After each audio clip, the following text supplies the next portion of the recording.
جنات کا سائنسی تجزیہ ایک سائنسدان کے قلم سے۔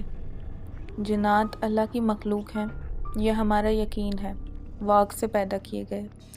ان میں شیاطین و نیک صفت دونوں موجود ہیں۔ اس پر بہت کچھ لکھا جا چکا ہے۔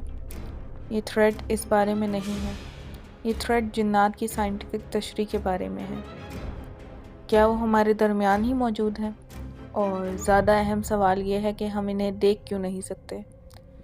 لفظ جن کا ماخذ ہے نظر نہ آنے والی چیز، اور اسی سے جنت یا جنین جیسے الفاظ بھی وجود میں آئے۔ جنات آخر نظر کیوں نہیں آتے؟ اس کی دو وجوہات بیان کی جاتی ہیں۔ پہلی وجہ یہ کہ انسان کا ویژن بہت محدود ہے۔ اللہ تعالیٰ نے اس کائنات میں جو الیکٹرو میگنیٹک اسپیکٹرم بنایا ہے، اس کے تحت روشنی 19 اقسام کی ہے، جس میں سے ہم صرف ایک قسم کی روشنی دیکھ سکتے ہیں، جو 7 رنگوں پر مشتمل ہے۔ میں آپ کو چند مشہور اقسام کی روشنیوں کے بارے میں بتاتی ہوں۔ اگر آپ گیما ویژن میں دیکھنے کے قابل ہو جائیں تو آپ کو دنیا میں موجود ریڈیشن نظر آنا شروع ہو جائے گی۔ اگر آپ مشہور روشنی ایکس رے ویژن میں دیکھنے کے قابل ہوں تو آپ کے لیے موٹی سے موٹی دیواروں کے اندر دیکھنے کی اہلیت پیدا ہو جائے گی۔ اگر آپ انفرا ریڈ ویژن میں دیکھنا شروع کر دیں تو آپ کو مختلف اجسام سے نکلنے والی حرارت نظر آئے گی۔ روشنی کی ایک اور قسم کو دیکھنے کی صلاحیت الٹرا وائلٹ ویژن کی ہوگی، جو آپ کو انرجی دیکھنے کے قابل بنا دے گا۔ اس کے علاوہ مائکرو ویو ویژن اور ریڈیو ویو ویژن جیسی کل ملا کر 19 قسم کی روشنیوں میں دیکھنے کی صلاحیت سپر پاور محسوس ہونے لگتی ہے۔ کائنات میں پائی جانے والی تمام چیزوں کو اگر 1 میٹر کے اندر سمو دیا جائے تو انسانی آنکھ صرف 300 نینو میٹر کے اندر موجود چیزوں کو دیکھ پائے گی، جس کا آسان الفاظ میں مطلب ہے کہ ہم کل کائنات کا صرف 0.0000003% حصہ ہی دیکھ سکتے ہیں۔ انسانی آنکھ کو دکھائی دینے والی روشنی ویزیبل لائٹ کہلاتی ہے، اور یہ الٹرا وائلٹ اور انفرا ریڈ کے درمیان پایا جانے والا بہت چھوٹا سا حصہ ہے۔ ہماری ہی دنیا میں ایسی مخلوقات موجود ہیں جن کا ویژول اسپیکٹرم ہم سے مختلف ہے۔ سانپ وہ جانور ہے جو انفرا ریڈ میں دیکھ سکتا ہے۔ ایسے ہی شہد کی مکھی الٹرا وائلٹ میں دیکھ سکتی ہے۔ دنیا میں سب سے زیادہ رنگ منٹس شرم کی آنکھ دیکھ سکتی ہے۔ الو کو رات کے گپ اندھیرے میں بھی ویسے ہی رنگ نظر آتے ہیں جیسے انسان کو دن میں۔ امریکن کوک نامی پرندہ ایک ہی وقت میں 180 ڈگری کا منظر دیکھ سکتا ہے، جبکہ گھریلو بکری 320 ڈگری تک کا ویو دیکھ سکتی ہے۔ درختوں میں پایا جانے والا گرگٹ ایک ہی وقت میں 2 مختلف سمتوں میں دیکھ سکتا ہے، جبکہ افریقہ میں پایا جانے والا پرونگز نامی ہرن ایک صاف رات میں سیارے سیٹرن کے دائرے تک دیکھ سکتا ہے۔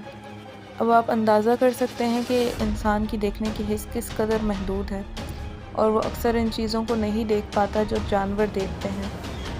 ترمذی شریف کی حدیث نمبر 3459 کے مطابق نبی پاک صلی اللہ علیہ وسلم نے فرمایا کہ جب تم مرغ کی آواز سنو تو اس سے اللہ کا فضل مانگو، کیونکہ وہ اسی وقت بولتا ہے جب فرشتے کو دیکھتا ہے، اور جب گدھے کے رنکنے کی آواز سنو تو شیطان مردود سے اللہ کی پناہ مانگو، کیونکہ اس وقت وہ شیطان کو دیکھ رہا ہوتا ہے۔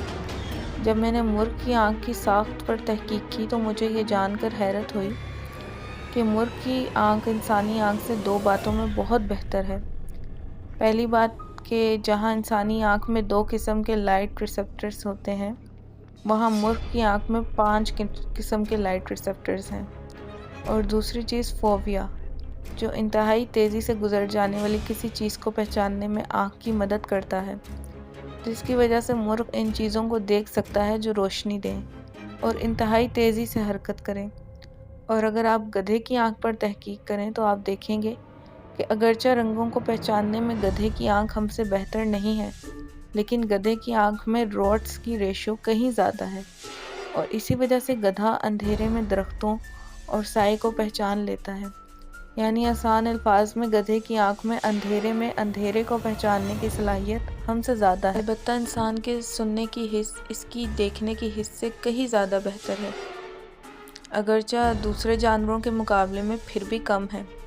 مثال کے طور پہ نیولے نما جانور بجو کے سننے کی صلاحیت سب سے زیادہ یعنی 16 ہرٹز سے لے کر 45,000 ہرٹز تک ہے، اور انسان کی اس سے تقریباً آدھی یعنی 20 ہرٹز سے لے کر 20,000 ہرٹز تک ہے۔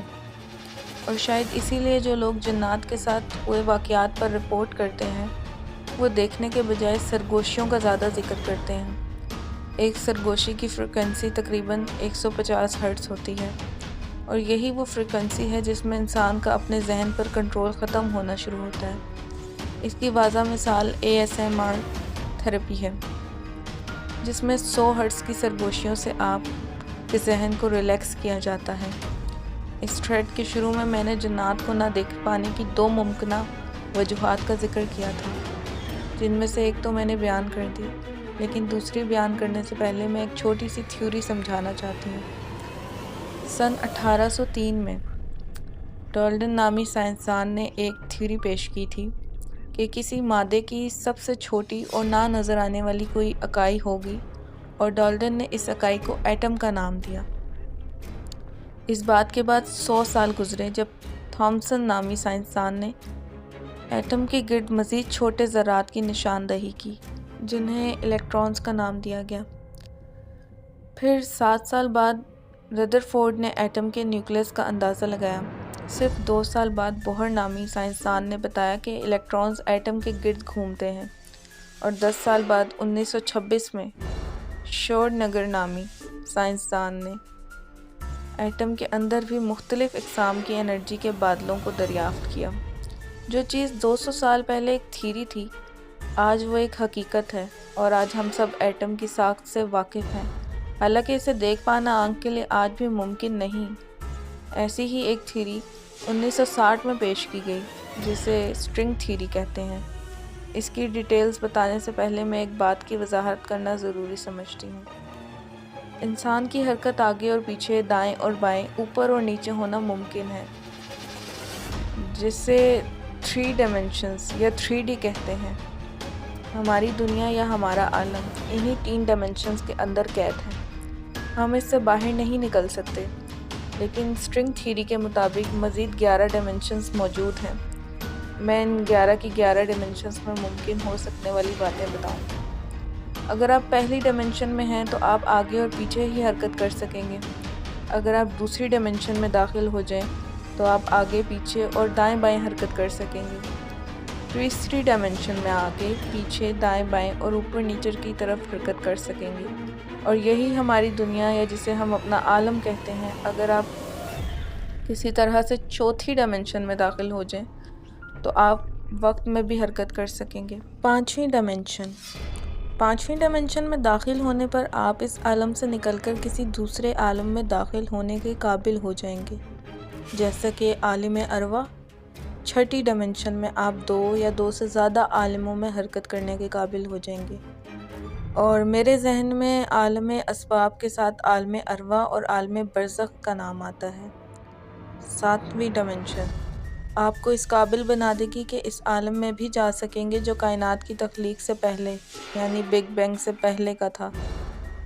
8ویں ڈائمینشن آپ کو تخلیق سے پہلے کی بھی مختلف عالموں میں لے جانے کے قابل ہوگی۔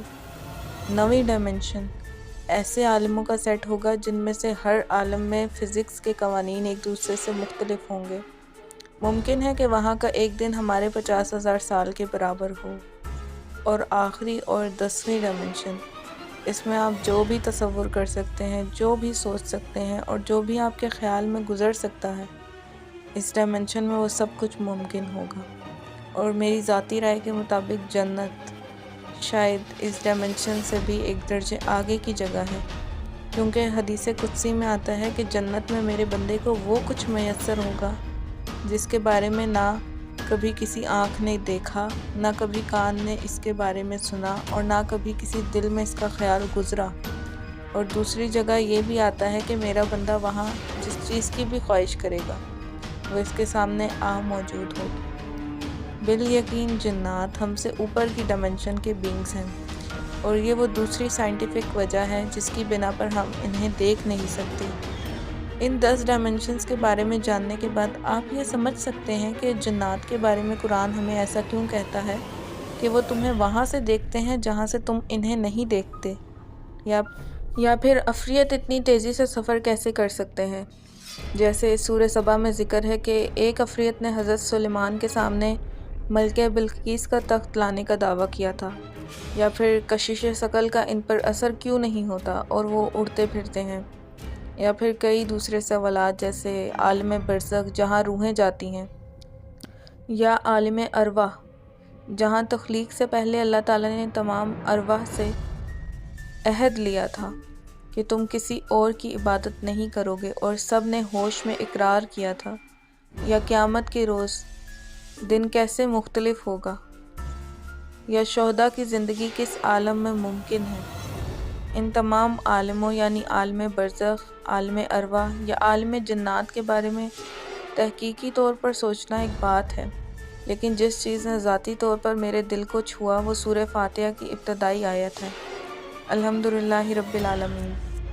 تمام تعریفیں اس اللہ کے لیے جو تمام عالموں کا رب ہے، اور میں سمجھتی ہوں کہ تمام عالم کے الفاظ کا جو اثر اب میں اپنے دل پر محسوس کرتی ہوں وہ پہلے کبھی محسوس نہ کیا تھا۔